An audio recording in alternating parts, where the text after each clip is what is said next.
No, first of all, let me say two things. One, Scott, you stole my thunder with the younger. It had nothing to do with Cronenworth's age.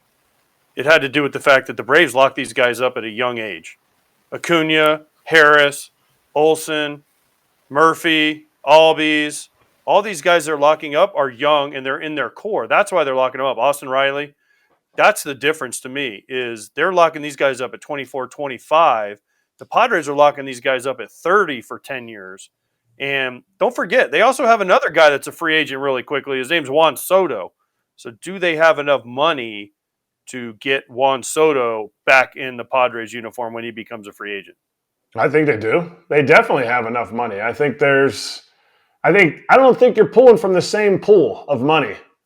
And that's what I'm saying with it's only one big pool, though. There's only a certain amount of money, no matter how rich you are. No great businessman is willing to lose everything to win a World Series. I mean, there's still a business involved.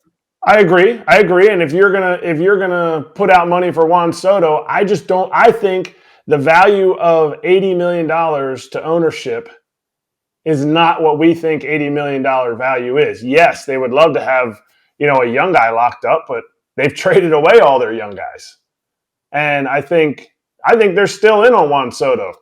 I think it would be, I don't think they'll get him. I think it's a stretch to think you could have $300 million guys and go after another 300 to possibly $400 million player. Like, that is crazy in my mind. Over that'll be $1.2 billion in 4 players.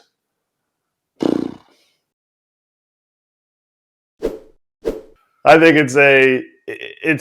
it's one of those things I would love, and they'll never let us have it, but I'd love to see the books. Oh, please. I'd love to see the books of where everybody's at, especially when you start talking about like a team like the Pirates and a dude like Bryan Reynolds, who is in fuego.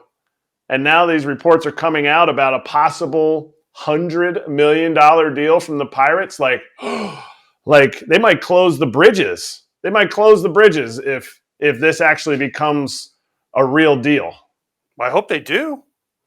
Pirates, pay the man. He's done nothing but be a good Pittsburgh Pirate since the day he's put on the uniform. What is there not to like? Versatility. He can hit 2 homers last night. It'd be the biggest contract I know in Pittsburgh Pirates history. But listen, pay the guy. He deserves it. He wants to be there. He said he wants to be there. Now, did he request a trade? Sure. But he requested a trade because he said, I want to be paid my fair value.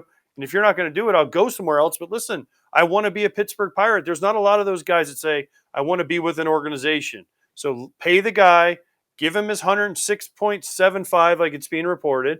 And it's a good deal for both sides because the Pirates fans can say, we got Hayes locked up, we got Bryan Reynolds locked up. Now let's go get some pitching. And maybe the Pirates can start to build back to the days of McCutchen and Russell Martin and those guys when they made the playoffs. And it was just an amazing place to play. Let's get back to that, Pittsburgh. And it's been proven by your Padres, Kratz, with all the money they're spending. Small market teams, as they so-called small market teams, have money to spend if they want to spend it.